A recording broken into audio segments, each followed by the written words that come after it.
2,000 years ago, a murder was committed, and we know the victim well. But who really killed Jesus? The church has given us one answer. But is that the only explanation? I'm Pastor Marshela Salgado. I'm the Reverend Dr. Caleb J. Lyons. Join us this Lent on the Who Killed Jesus podcast as we walk through the events of Jesus' last week to discover who really killed Jesus and what that means for us today.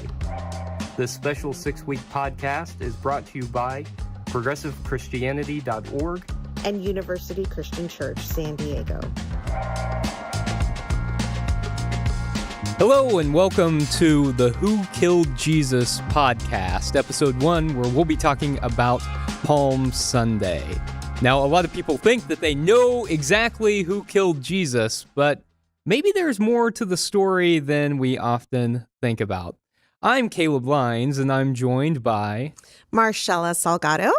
And today we will be talking about Palm Sunday and who might have killed Jesus. But we need to start with a list of suspects. Now, a lot of people have suspects in mind, but we put this out on social media, and we found that there were a lot of suspects, maybe more than we would have imagined. Exactly. So who's up first, Marshela? Up first, we have the Roman Empire. Rome killed Jesus, according to many. Yes, okay, that makes a lot of sense. And along with that, some people have said, okay, maybe the Roman Empire was involved, but really, it's Pontius Pilate. Pontius Pilate is who killed Jesus. Mm-hmm. And along with Pilate, they have the Sanhedrin. So that one, that's one I've heard before, but the Sanhedrin. The Sanhedrin, okay. Mm-hmm.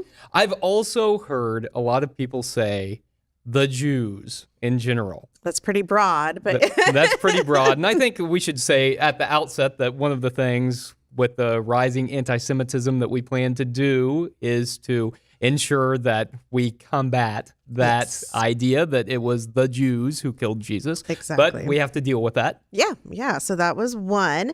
And the Sadducees. Along with the Pharisees, there were also the Sadducees. Okay, so the temple leaders, the Sadducees, I can see why people would suggest that. Yes. I've also heard some people say the Pharisees. I mean, Jesus seemed to spend a lot of time confronting the Pharisees. Maybe they were the ones. Maybe. We also have one of my personal favorites, original sin. Original sin. Yes. Yeah. What'd you say? Thank you, Adam and Eve. Adam and Eve, yes. Thank you for eating that and marring the rest of us for all of history. Okay, I've heard a lot of people say that actually it's God. God killed Jesus. This was a part of God's plan, and God needed this sacrifice. God killed Jesus. Yeah, that one kind of hurts, though. God loved us so much that God had to kill God's own son, too. Hey, you have trouble worshiping a God who is killing somebody? Yes, okay. Maybe. All right, okay, sure. This one I liked and I was surprised by, but then I wasn't after I read it.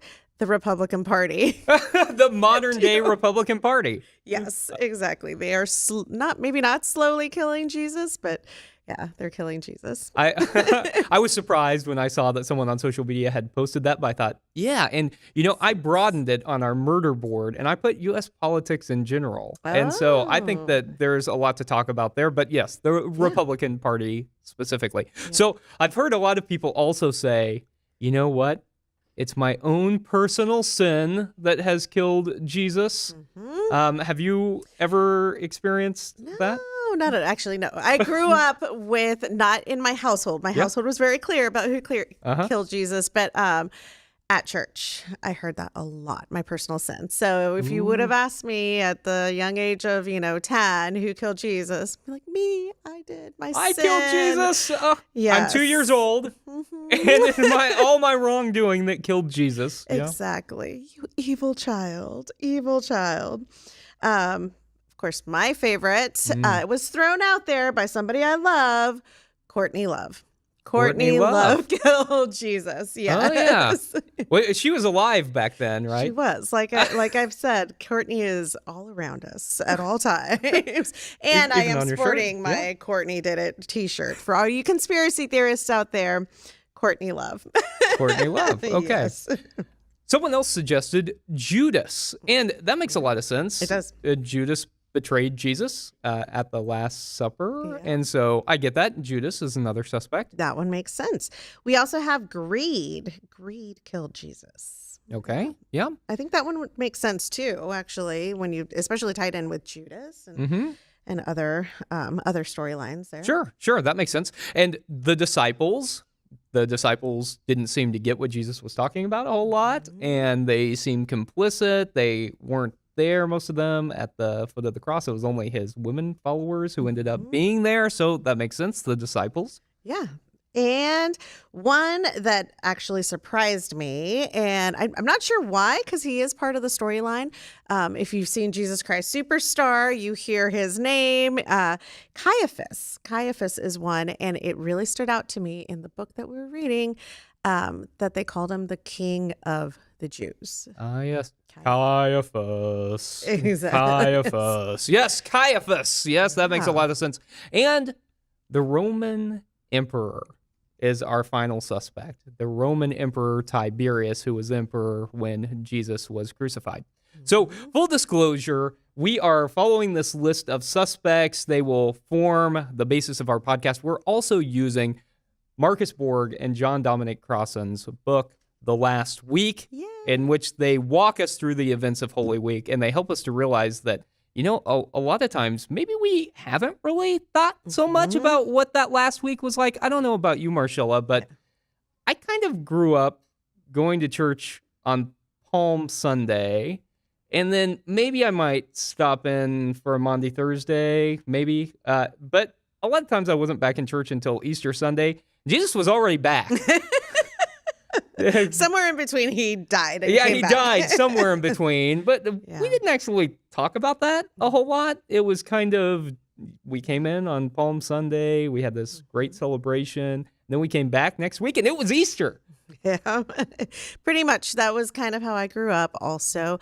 There, maybe the church every now and then would do something in between Monday or Sunday and Saturday. Like sometimes they would host a Passover meal so that we would learn what Passover was and what that Jewish celebration entailed. And but yeah, in between there really wasn't a lot going on. I went to my first Maundy Thursday service in college with a friend at a Lutheran church, and I had no idea what it was. I was like, I've heard of Maundy Thursday, but I don't know what this is. So, right, yeah. It was I grew up in the Christian Church Disciples of Christ, so Maundy Thursday was kind of a big thing, and we would go sometimes, and I knew there was Good Friday. I knew that, like, Jesus was crucified, but I don't think I thought much about any of the other days of the week, like Monday, Tuesday, Wednesday, Saturday. Yeah. Did you think about any of those? No. Did anything happen on Monday, Tuesday, Wednesday, Saturday? I don't know. Because I only hear of Sunday, Thursday, Friday. Yeah. You know, the following Sunday. So, well, through the events of this podcast, we will learn what happened on those other days. But let's start with Palm Sunday. Okay. So, Marshela, I think whenever I grew up, I enjoyed Palm Sunday, but I don't think I really understood what it was about. So whenever I think about growing up and celebrating Palm Sunday, what I think about is it was a day that was a little bit more fun than usual. We got some palm branches and we'd wave them in the air. We would come in, we would have one of those palm crosses that people had made, and they would hand us those. But it was pretty much the service as usual. And I think I kind of thought about everybody in Jerusalem coming out, and everybody was celebrating Jesus. And that's what Palm Sunday was for me. Yeah. And it was fun, but it wasn't really that significant. How about for you? Yeah, it was a big deal Sunday. I do remember that. We also always had the little palm branches, and we'd wave them and sing some song that had Hosanna in there. I had the same understanding. I thought all of Jerusalem was out to basically declare Jesus the Messiah. You know, we're here, Hosanna in the highest, you know, blessed is he who comes in the name of the Lord. And but I didn't give it much thought beyond that. I just thought everybody loves Jesus. And then the following, like, Friday, it's like all those same people, that everybody that came out were the same everybody's that crucified him and helped crucify him, basically. So yeah, it was a big celebration, but I didn't understand what it was until I got to college and I studied a little bit more Yeah. what Palm Sunday was about and what this book touches upon. The two protests on two different sides of the city. I had no idea about the second protest. Yeah. Well, actually, I didn't even see it as a protest. I just saw it as a big parade. So, yes, the one big parade. It was all Jesus, coming in on this donkey, and everybody came out. And when I was a kid in particular, I think pictured all the kids in Jerusalem, all the kids kind of bustling around, and I thought of it as this big parade, like the ancient equivalent of like a Macy's parade, where just everybody was there, and it was this huge time of celebration. And I don't think we really talked much about the context of why Jesus was in Jerusalem, what he was doing. I don't think I understood why people were out to see him, and I certainly didn't understand the role of the Roman Empire and all of it. Yeah, well, spoiler alert, it was most likely planned by Jesus. What? Yes. So it was a planned protest by Jesus.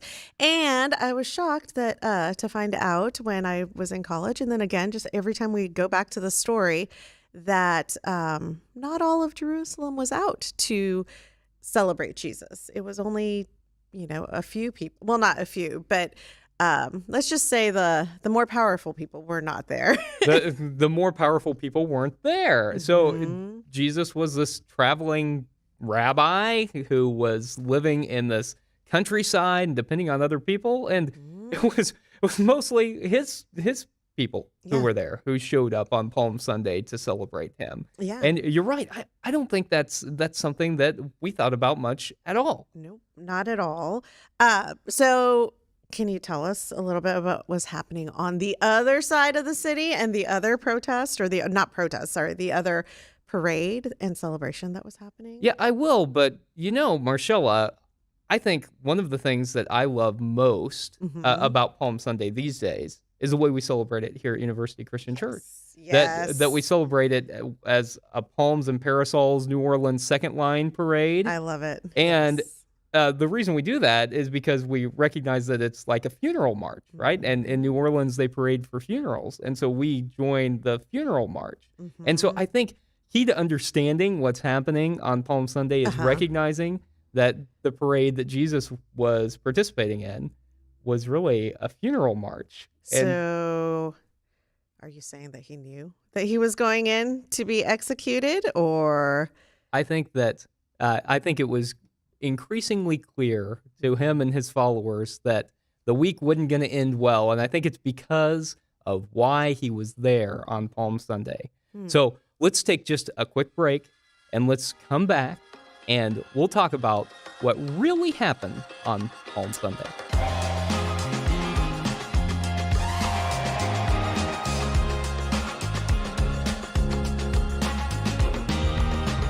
The Who Killed Jesus podcast is brought to you by ProgressiveChristianity.org, a leading voice in the progressive Christian movement, this year celebrating its 30th anniversary.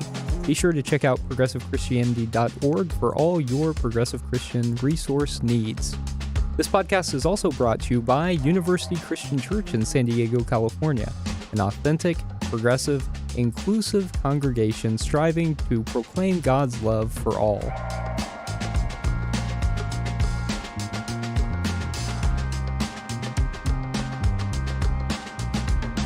Welcome back to the Who Killed Jesus podcast, where we're talking about Palm Sunday and how it led to Jesus' death. So Palm Sunday wasn't just this big festive parade, right? As you mentioned, Marshela, it's a planned political protest. Because, yes, Jesus was coming in on one side of town, on the east side of town, but on the west side of town, something else was happening. Who was coming in on that side of town? We have our friend Pontius Pilate. Pontius Pilate on our suspect board. Yes. And again, something I didn't learn growing up, but he didn't live there. He actually didn't live there, but he was there and strategically was placed there and would come in during all the major Jewish celebrations. Yeah. So can you explain a little bit more about that, Caleb? You do it so well. So Pontius Pilate lived in Caesarea Maritima, right? I remember that all the time. Yeah, I know. It's something that a lot of people know about. Only you. Caesarea Maritima, and he was the Roman appointed governor, and so he would come in on all of the holidays. But it was particularly important during this one because Jesus wasn't in Jerusalem just like for fun on Palm Sunday. He was there because it was time for Passover. And Passover was one of these pilgrimage festivals, right? There are 3 pilgrimage festivals. This is one of them where you have to go into Jerusalem. And so Jesus is there, and Pontius Pilate is coming in because remember what Passover is all about? Yes, it is a big deal celebration, possibly one of the biggest, and it is about liberating God's people. Oh, yeah, that's right. During Passover, they remember that God freed the ancient Israelites from another empire, the Egyptian one, and from the Pharaoh. And so Rome cared about keeping the order during all these festivals, but they really cared about keeping the order on Passover because as the Jews were remembering that God had liberated them from Egypt, they didn't want people to get confused and think that God might be liberating them from the Roman Empire. Right. Or if ever there were a time to host a rebellion and start something, Passover might be a good one. Passover might be a good time. Don't give people ideas. So the Roman governor would always come into Jerusalem, and they didn't come in quietly. Rome didn't do anything quietly. I've seen the movies. You've seen the movies, you know. And so they wanted everyone to know that they were there. And so Pilate comes in on the west side of town, and he comes in with this great display of Roman force. He's not riding a donkey, because on the other side of town, Jesus is like on a borrowed donkey, right? And he's got these peasant followers who had followed him from the countryside, had come into Jerusalem for the Passover. They don't have much. They grab the cloaks off their back. They grab the palm branches. They have this kind of makeshift parade. But we've got this guy, this traveling rabbi, riding in on a borrowed donkey. On the other side of town, we get Pilate on war horses with chariots. Like a legion of Roman soldiers, hundreds of Roman soldiers. So this is like the Macy's Thanksgiving Day parade. This is the one that's like the Macy's parade with like a lot of violence because they had swords and they had spears, but they had drums, they had flags, the Roman flags. They had all these poles with these golden Roman eagles that kind of glistened in the sunlight. And so can you imagine this parade? This is the one you would have wanted to see, right? Oh, yeah. No, if I were a kid, I'd want to see all the glistening, happy, big deal, huge parade, not, kind of a rinky-dink makeshift. Somebody coming in on a donkey. A donkey's not even that big. I mean, they're really... And they stink and they're stubborn. Who would want to be on that ass of an animal? Exactly. You want the horse. You want the chariots. You want the show. Yeah. And Rome gave you the show. Pontius Pilate gave you the show. But it was also kind of terrifying because it wasn't just something that was fun to watch. It was something that reminded you who was in charge. Right. And who was in charge wasn't you. Right. Particularly if you were someone who lived in Judea, or particularly if you were a first century Jew, you were not in charge. Right. It was Rome who was in charge. And Pontius Pilate was there to remind everybody what was happening. And so one of the things that I learned from revisiting some of this with some renewed enthusiasm was how Pontius Pilate was not the only Roman authority figure there, but Caiaphas. Yes. So I think, I couldn't remember exactly Caiaphas's role. Like I knew he was a Jewish leader, but I was particularly struck once again that he was appointed by Rome. And he was basically appointed, as Borg and Crossan say, as the king of the Jews. So he was there in a very strategic position to oversee and also just subdue the Jews and make sure that his people just were chill and didn't act out of line or, just behaved, basically. I didn't remember that. I definitely didn't learn that growing up. Right. Yeah. Yeah, it's complicated, right? And the Romans were really smart about how they did this. They conquered people, and they let the local leaders stay in charge as long as they were willing to do what Rome wanted. Right. And the primary way that Rome had kind of a yardstick for who was going to do that was their wealth. The people who had the most to lose if they didn't cooperate with Rome.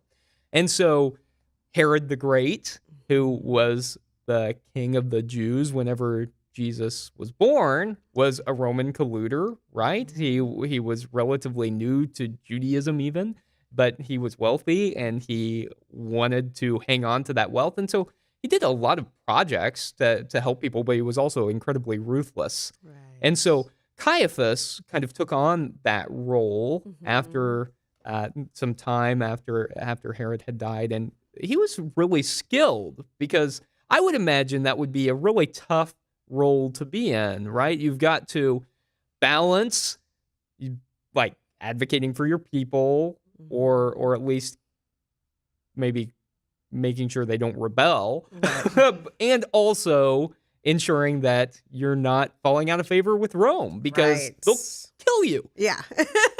You couldn't challenge Rome at all. And I think that's one thing that, we did learn that in our history books, at least I did growing up, that Rome was a very ruthless empire. I mean, you couldn't challenge, you couldn't stand up, you couldn't do anything against Rome. And it was a very violent empire. So that would be a very hard line to toe. Yes, I imagine. I think it's one thing that's always fascinated me about Rome is that, like in church, Rome is this great empire that killed Jesus, or at least was a part of the thing that killed Jesus, right?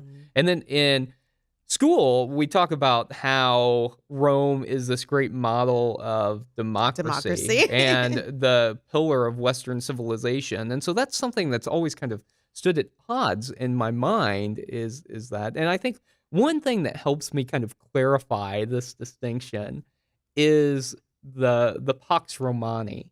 And so there's this UCC minister, Robin Myers, who says the great Pax Romani was only Pax if you were Romani, right? The way that the Romans brought peace was by making everybody Romans. Right. And you could be at peace as long as you were willing to be loyal to Caesar, as long as you were willing to proclaim that the Roman emperor was the Son of God, because the Roman emperor had that title, Son of God. So if you were willing to say that, then you were okay. And you could continue to worship your gods as long as you added them to the great Roman pantheon. Right. And so one of the things that really drives this point home for me is that I think Rome wanted to bring peace through conquest and violence. Right.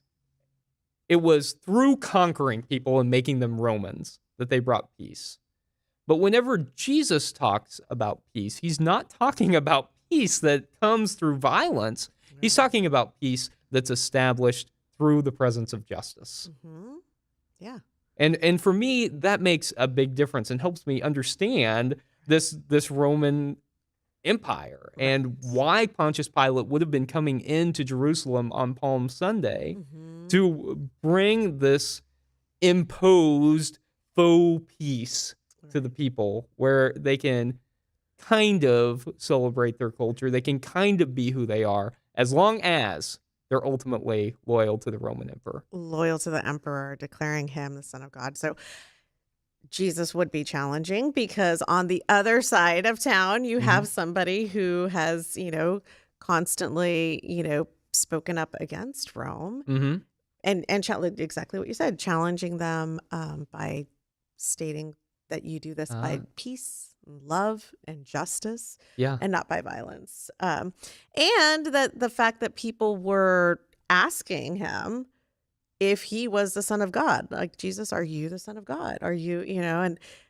that right there is enough for anybody to get killed, because I mean there was one son of God, and that was the emperor. That was a Roman emperor. So if Jesus's disciples are saying he's the Son of God, that means that the emperor isn't. Wouldn't be the Son of God. Right. Yeah. And so that was a political statement to say that, no, you're the Son of God. So the other title that Jesus's disciples often gave to him was Son of Man, the Messiah, right? Son of Man is a messianic title. A lot of people misunderstand that. They said, oh, he's human. But Son of Man was a messianic title. And the Messiah was supposed to be not just someone who would be like this really cool dude who'd, bring peace, change the way we think about things. No, the Messiah was supposed to be a warrior king who was going to overthrow the powers that be, in this case, the Roman Empire, and establish a kingdom for the Jewish people. And whenever his followers are saying, you're the Son of Man, you're the Messiah, what they were claiming was that he was going to overthrow the Romans. And you can see how, that might not be a great stance to take against a powerful empire. Right? Yeah, I could totally see that. And I could see Jesus, a rabbi, somebody very well versed in his tradition and the scriptures, using those verses, those prophetic verses, to help carry this cause and these ideas that he held about justice and love and overthrowing an empire like Rome. Yeah, I mean, he's a very well-educated human.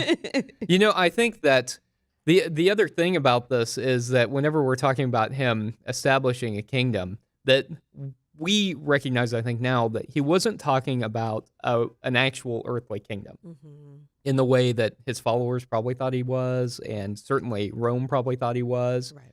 That he was talking about the kingdom of God, the reign of God, and he was talking about like this vision that he had for the future where people were committed to a certain set of values. Love, compassion, kindness, and justice, which brings about peace. And it seems that he was saying that when you're committed to these values, then you transform the world in which you live. You create the reign of God. But whenever he was saying that, he was saying, okay, and you've got to be loyal to the reign of God, to the kingdom of God first, and you've also got to be loyal to God first. So that means that you're, in turn, not loyal to the Roman emperor, and you're, in turn, not loyal to the Roman Empire. Yeah. And so you can see how that kind of dichotomy really sets the stage for Holy Week. And you can see it clearest, I think, on Palm Sunday. Right. For the two different parades. You've got the earthly kingdom, the Roman Empire, and its representative, Pontius Pilate, the show of force, the show of victory through conquest. And on the other side of town, you've got this poor Middle Eastern Jewish peasant, this wandering rabbi who's borrowed a donkey, surrounded by peasants. Peasant followers who have palm branches and who have their cloaks, and they're waving them in the air. And they're saying, you know what? We don't want to be a part of the show of force. We want to be a part of a movement for justice and peace. Yeah. And that's what Palm Sunday is ultimately about, right? Yeah. At least as I understand it now. I think I misunderstood it for a large portion of my life when I thought that it's this big celebratory time as everybody in Jerusalem comes out to see Jesus. No, actually, it's subversive. Yeah, very subversive, and it was staged. It was something that Jesus intentionally did, and as you stated earlier, he likely knew what he was walking into when he walked into Jerusalem that week. Yeah. He knew what he was walking into, and maybe his followers, maybe they did, maybe they didn't, but it had to become clear as you're staging a protest against the most powerful empire on earth, that things probably are not going to go your way. Right? I mean, they didn't have, they had palm branches. Right. Pilate had hundreds of soldiers with swords and spears. Yeah. You knew what was going to happen, I think. And I appreciate the reminder, too, I think, that the cross really was a tool for execution, but only for one purpose. Yes. Yeah. This is, when we look at this and we study this, it changes the narrative that the cross was only used to execute those who stood up against Rome. Mm-hmm. That's right. And so it had a singular purpose. It wasn't just like, oh, you stole something. Right. You're going to get the cross. Right. No, it was because you stood in opposition to the Roman Empire. Yeah. So I think today we've talked about what Palm Sunday was really about and how that set the course for Holy Week, and also got some real suspects on who probably was involved in Jesus's murder. Number one on my list right now is Caiaphas. I'm a little... Oh, I thought you were going to say Courtney Love. Her too. it's Courtney Love. Caiaphas. Yes. Yes, Caiaphas. So we talked about him a little bit today, but we'll talk about him more as we move later in the week. And we talked about Pilate. Pontius Pilate. Yeah. And the Roman Empire. And the Roman emperor. Right. And so there were a lot of people who had motive to really be involved in Jesus's murder. Yeah. So that concludes today's podcast as we talk about Palm Sunday. Next week, we'll move into Holy Monday, which I think is something that we don't often talk a lot about. I didn't know there was a Holy Monday. I thought it was Sunday to Thursday. Sunday to Thursday, or Sunday to Sunday. Yeah, but actually, a lot happened throughout the week. And so next time, we'll find out what happened on Monday on the Who Killed Jesus podcast.